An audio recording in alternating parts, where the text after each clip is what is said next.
अस्सलाम वालेकुम स्टूडेंट्स। आज हम लोग जो है सोर्सेज ऑफ शरिया में से इजमा को डिस्कस करेंगे। सोर्सेज ऑफ शरिया स्टार्ट करने से पहले थोड़ा सा मैं आपको इंट्रोडक्शन दे दूं कि शरिया क्या होता है। Sharia is basically Islamic law. I have mention over here. ठीक है, इस्लामिक लॉ की कुछ सोर्सेज होती हैं। जब हमने इस्लामिक लॉ बनाना होता है उसकी कुछ सोर्सेज होती हैं।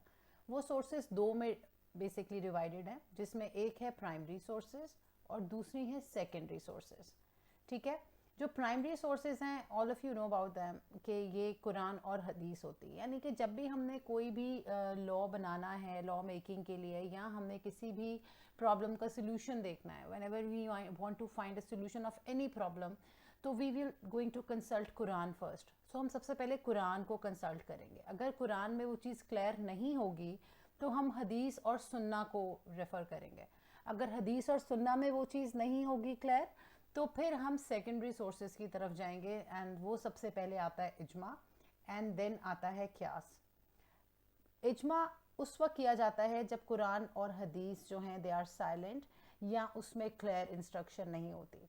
क्योंकि बहुत सारी चीज़ें प्रॉफिट सल्लल्लाहु अलैहि वसल्लम के टाइम पे जो एग्जिस्ट करती थी, अब वो उसमें ज़्यादा जिसे कहते हैं चीज़ें चेंज हो के टेक्नोलॉजी की वजह से, डिफरेंट चीज़ों की वजह से अब वो चीज़ें अब नई नई आ गई हैं जो कि प्रॉफिट सल्लल्लाहु अलैहि वसल्लम के टाइम पे प्रेजेंट नहीं थी। ठीक है, सो उसके लिए इजमा या क्यास किया जाता है। क्यास मैं अपने नेक्स्ट लेक्चर में करूँगी, आप वो देखिएगा। और अभी हम इजमा की तरफ आते हैं। इजमा बेसिकली क्या है? इजमा इज़ बेसिकली, दोबारा से करते हैं।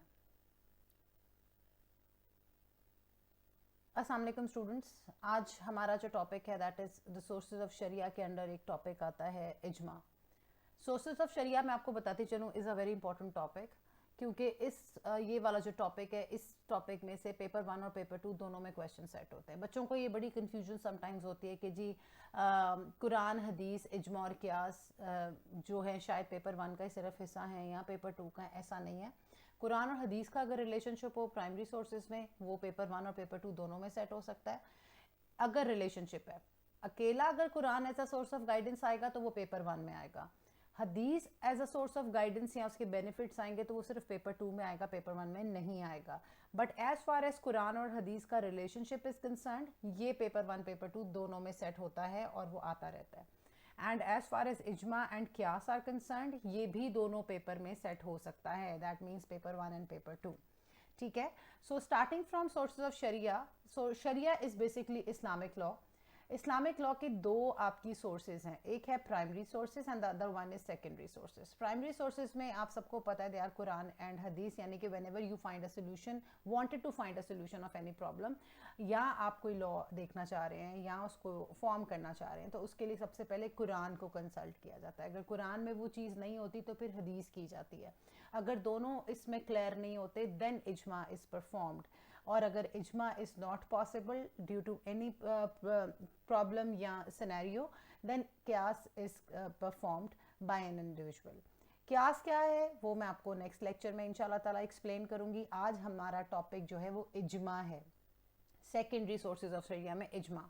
अगर आप लोग देखो तो मैंने यहाँ पर सीक्वेंस 1, 2, 3 एंड 4 किया हुआ है। इसका मतलब ये है कि आप ये समझ लें कि there is a sequence and you can not change the sequence, के पहले कुरान आएगा, फिर हदीस आएगा, फिर सेकेंडरी में इजमा आएगा, एंड देन फोर्थ में क्यास आएगा। आप इसको ऐसे नहीं लिख सकते कि सेकेंडरी में इजमा जो है या क्यास जो है 1, 2 करते। You have to follow the sequence, क्योंकि ये हमेशा थर्ड नंबर में आता है सोर्स ऑफ शरिया में अंडर सेकेंडरी सोर्सेज। ठीक है, अब हम आ जाते हैं इजमा की तरफ कि इजमा एक्चुअली है क्या। इजमा आपका 10 मार्कर आता है और पेपर 1 पेपर 2 दोनों में आता है, जैसा कि मैं आपको बता चुकी हुई हूँ। इजमा बेसिकली कम्स फ्रॉम वर्ड जामुन या जमा। अब इसको जामुन खाने वाला ना आप समझ लीजिएगा। ठीक है, सो जामुन जमा का मतलब है किसी चीज़ को गैदर करना। अब गैदर किन को किया जा रहा है? गैदरिंग है स्कॉलर्स की, जूरिस्ट की। मैंने यहाँ वर्ड जूरिस्ट भी लिखा हुआ है। जूरिस्ट मीन्स जो मुस्लिम्स, जूरिस्ट मीन्स स्कॉलर्स। ठीक है, सो बेसिकली इजमा is a consensus of majority opinion of the Muslim jurist at a particular time and of a particular generation. ठीक है, यानी कि किसी भी जनरेशन में अगर ये प्रॉब्लम आई है और कुरान एंड हदीस आर साइलेंट, तो उस वक्त इजमा परफॉर्म किया जाता है by a group of scholars. ठीक है, अब बात आगे आ जाती है कि इज्मा क्यों परफॉर्म करना है, कब परफॉर्म करना है, ये हम फर्दर स्टेप बाय स्टेप करेंगे। अब क्यों परफॉर्म करना है इज़ वेरी क्लियर कि न्यू प्रॉब्लम्स आ रही हैं, न्यू सिचुएशंस आ रही हैं, न्यू सिनेरियोज आ रहे हैं जो कि प्रॉफिट सल्लल्लाहु अलैहि वसल्लम के टाइम पे प्रेजेंट नहीं थे, और उसके लिए इज्मा करना पड़ता है, और ताकि आपको राइट गाइडेंस मिल सके। एंड डेफिनेटली वेदर इट्स इज्मा और क्यास, ये दोनों चीज़ें सेकेंडरी सोर्सेज कुरान और हदीस की गाइडलाइन में रह के की जाती हैं। So when ijma is performed, so when Quran and Hadith are either silent or have not spoken the final word about any particular issue or a problem, उस वक्त इज्मा परफॉर्म किया जाता है। ये there is a condition to perform an इज्मा, ठीक है। I have given some justification through Quran and हदीस के इज्मा की क्या जस्टिफिकेशन है, कुरान इसके बारे में क्या कहता है, प्रॉफिट सल्लल्लाहु अलैहि वसल्लम इसके बारे में क्या कहते हैं। तो कुरान क्लियरली सूरह इमरान में कहता है कि you are the best people evolve for mankind in joining what is right, forbidding what is wrong and believing in Allah. As far as the other reference of सूरह इमरान इज़ कंसर्न, वो भी इज्मा के बारे में कहती है कि अल्लाह ताला ने खुद कहा है प्रॉफिट सल्लल्लाहु अलैहि वसल्लम को भी टू परफॉर्म इज्मा in these word that they take counsels with them in the conduct of the affairs. तो ये अल्लाह की तरफ से भी इजाज़त है। ये सब हमें इसलिए किया जाता है ताकि हमें राइट गाइडेंस मिल सके। एज फार एज हदीस इज़ कंसर्न, प्रॉफिट सल्लल्लाहु अलैहि वसल्लम ने खुद हमेशा कहा कि my community will never agree upon an error. तो ये हमें जस्टिफिकेशन मिलती है, प्रूफ मिलता है कि कुरान और हदीस भी इज्मा को सपोर्ट करते हैं, जिसको हम रोड सपोर्ट की बात करते हैं पीछे से कुरान और हदीस की, वो इज्मा को मिलती है।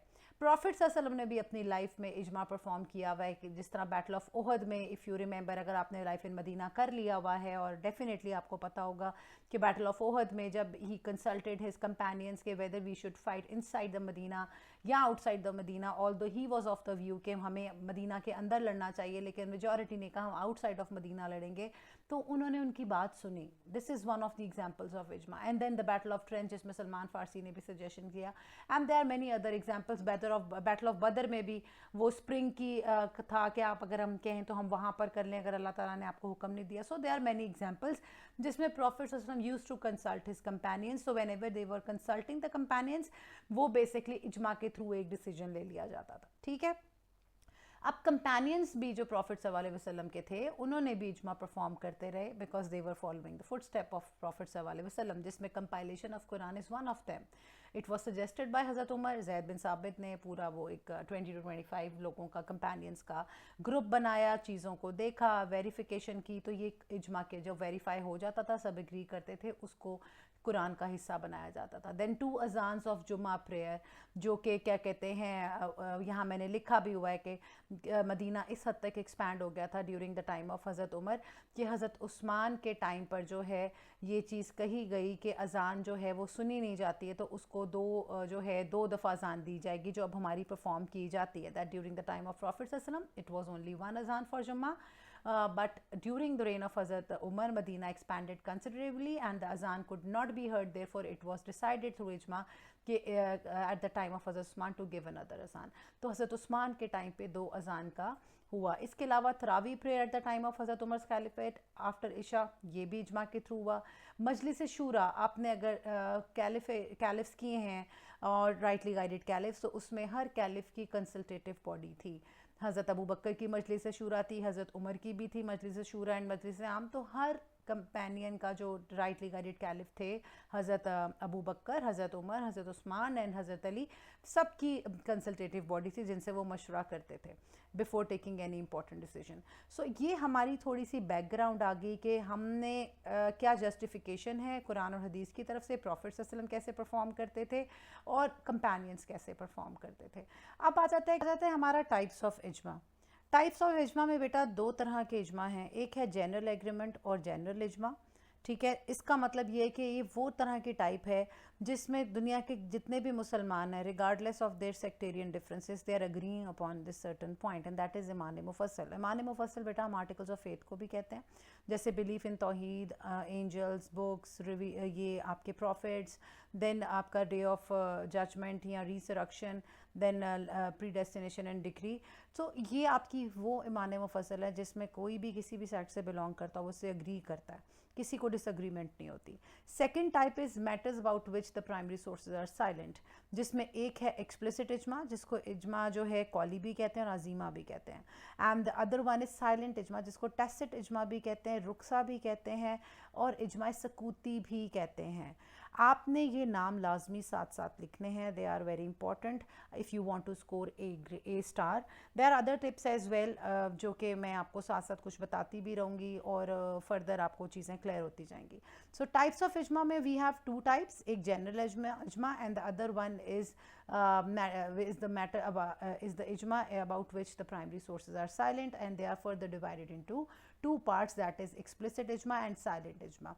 अब explicit word जो है एक्सप्लेनेशन से निकला हुआ है कि जिसको बहुत ज़्यादा डिटेल में बताया जाए, बहुत ज़्यादा एक्सप्लिसिट वर्जन हो, तो ये वो इजमा है जिसमें ऑल मुस्लिम जूरिस्ट यानी कि स्कॉलर्स बैठते हैं, यूनानिमसली एग्री करते हैं on one opinion, and this could be done in one और मोर सिटिंग्स और sessions.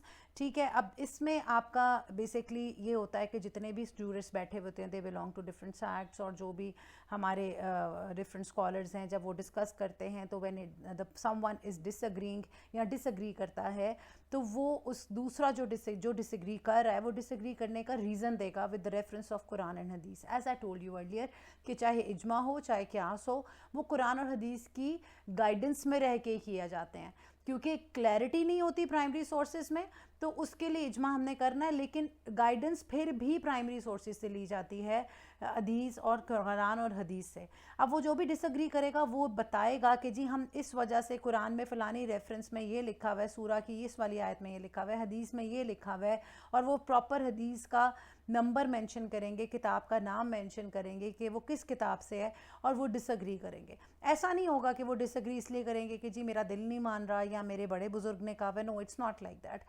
If they are disagreeing तो वो that disagreement will be a valid one with a reason. ठीक है, तो ये एक सिटिंग में भी हो सकता है, एक सेशन में भी हो सकता है, और इसमें मोर टाइम भी लग सकता है, मोर सिटिंग्स या सेशंस हो सकते हैं। The other one is silent इजमा, जिसको टैसिट इजमा, रुखसा और इजमा सकूती भी कहते हैं।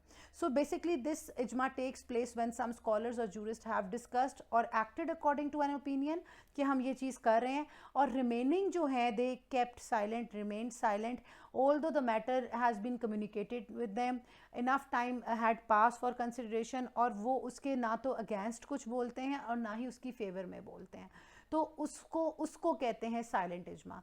कि कुछ ने जब बता दिया, या एक ने बता दिया, या चार ने बता दिया, दो ने बता दिया, और रिमेनिंग के पास कोई उसको डिसएग्री करने के लिए रीज़न नहीं है।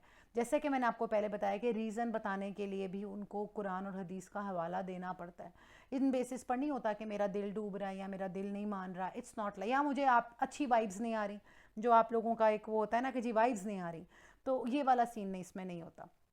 ठीक है, so these are the types of इजमा। ठीक है, कुछ एक और फर्दर टाइप भी होती है जिसको हम इजमा अमली भी कहते हैं, although it's not mention over here but verbally मैं बच्चों को अक्सर बताती हूँ। इजमा अमली बेटा वो होता है जिसके डिसीजन के बाद कोई एक्शन लिया जाए। अब अगर हम एग्जाम्पल की बात करें तो हमारे पास यहाँ पर कुरान की कंपाइलेशन की एग्जाम्पल आ सकती है, क्योंकि जब डिसीजन लिया गया तो उसके बाद उसके लिए एक्शन लिया गया। इसको इजमा अमली भी कहते हैं। अमली की स्पेलिंग आप AMLI भी लिख सकते हैं, AMALI भी लिख सकते हैं, it's up to you, so there is no problem. इस सिचुएशन में स्पेलिंग एरर की डिडक्शन नहीं होती, अदरवाइज स्पेलिंग एरर की अब डिडक्शन हुआ करती है। ठीक है, सो इसको इजमा अमली कहते हैं। You can note it down and you can write it separately. So अब इजमा परफॉर्म किसको करना चाहिए, हु शुड परफॉर्म इजमा? They were different opinions given by different people in different time. जैसे कि कुछ लोगों ने कहा कि कंपेनियंस करें प्रॉफिट सल्लल्लाहु अलैहि वसल्लम के इजमा, कुछ ने कहा कि जी it should be the people of Medina, कुछ ने कहा कि जी it should be rightly guided caliphs. लेकिन आप इन सब सिचुएशंस में देखो तो ये स्पेसिफिक लोगों की बात हो रही है जो कि इटर्नल तो नहीं है ना, इटर्नल तो सिर्फ अल्लाह ताला की ज़ात है। उनके बाद फिर क्या होगा? Shia Muslims claim that they should be the descendants of prophet सल्लल्लाहु अलैहि वसल्लम, अगैन कि वो सबकी एक्सेसिबिलिटी नहीं है, प्रॉब्लम आएगी। So eventually it was decided कि ऐसा करते हैं कि कोई भी लीगल स्कॉलर हो but he should be a scholar, और वो scholar of any generation of Muslims can perform इजमा।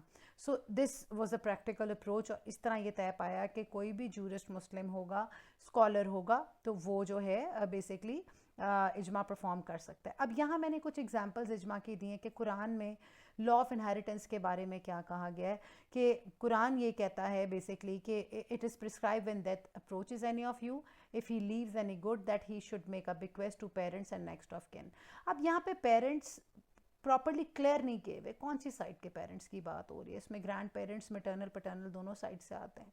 सो इट वाज डिसाइडेड थ्रू इजमा कि if a father has died before his son और when son himself dies, grandfather shares in the son's estate या property के अंदर with other relatives, यानी कि बच्चों और बीवी के साथ अगर बेटे की डेथ हो जाती है और दादा जिंदा होता है तो दादा कैन इनहेरिट द प्रॉपर्टी, ठीक है। और इट अलाउज फॉर ग्रैंडफादर यानी कि पैटर्नल साइड से दादा की to take the father's place in inheriting from the son, even though this is not stated in so many words in Quran. The other one is marriage between a man and any of his granddaughter और grandmother जो है is forbidden. अब आप ये सूरह निसा की verse है, इसमें कहीं पर भी ग्रैंड मदर्स या ग्रैंड डॉटर्स का जिक्र नहीं है। अब यहाँ पर लिखा हुआ है forbidden to you for your marriage are, अब वो कौन कौन है? आपकी माएँ, आपकी बेटियाँ, योर सिस्टर्स बहनें, your sister your father sister यानी कि आपकी फुप्पो, योर मदर सिस्टर यानी कि आपकी खाला, योर ब्रदर्स डॉटर्स, ठीक है, ये अब आपकी नीस आ जाती हैं, your sister daughters again nieces, your foster mother who give you suck यानी कि आपकी फॉस्टर मदर्स आ गई, देन योर फॉस्टर सिस्टर्स आ गई यहाँ पर, योर वाइफ्स मदर्स यानी कि मदर इन लॉ आ गई, and your stepdaughters under your guardianship born of your wife. Every relationship is clearly mentioned over here except these two relationship। तो इसीलिए इन रिलेशनशिप्स के बारे में इजमा करके कहा गया कि भाई ग्रैंड मदर और ग्रैंड डॉटर्स के साथ भी शादी नहीं हो सकती। बच्चों को ये चीज़ बड़ी वियर्ड लगती कि दादियों नानियों से और नवासियों और पोतियों से कैसे कोई शादी कर सकता है। बेटा ये बात है ज़माना जहारियत की, when the age of ignorance, when they were treating women as an article of trade. तो जब वुमेन की कोई इज्जत ही नहीं थी तो चीज़ों को क्लियर करना था। तो इसीलिए इससे ये चीज़ पता चलती है कि ग्रैंड मदर्स और ग्रैंड डॉटर्स की शादी नहीं हो सकती। सो दिस इज़ ऑल अबाउट इजमा। इजमा अगर 10 मार्कर आता है और वो आता है तो वो आपने इसी सीक्वेंस में इसको फॉलो करना है, अकॉर्डिंग टू द क्वेश्चन आपने चीज़ें लिखनी होती हैं, ठीक है। 10 मार्क्स को कैसे अटेम्प्ट करते हैं, स्ट्रक्चर क्या होता है, इंट्रोडक्शन होता है, कंक्लूजन होता है, बीच में कंटेंट होता है। फर्दर टिप्स के लिए, ए स्टार स्कोर करने के लिए, ए स्कोर करने के लिए जो बच्चे स्ट्रगल कर रहे हैं वो मेरे से कांटेक्ट कर सकते हैं। मैं online and in person tuitions भी देती हूँ। अगर आप मेरे से कांटेक्ट करना चाहते हैं तो आप मुझसे कांटेक्ट इनबॉक्स में कर सकते हैं, तो डेफिनेटली मैं आपको बेटर गाइड भी करूँगी। फर्दर डिटेल्स के लिए आप मुझे इनबॉक्स आराम से कर सकते हैं, और कमेंट्स में अपना इस लेक्चर के बारे में फ़ीडबैक ज़रूर दीजिएगा। अपना ख्याल रखिएगा। अल्लाह हाफ़िज़।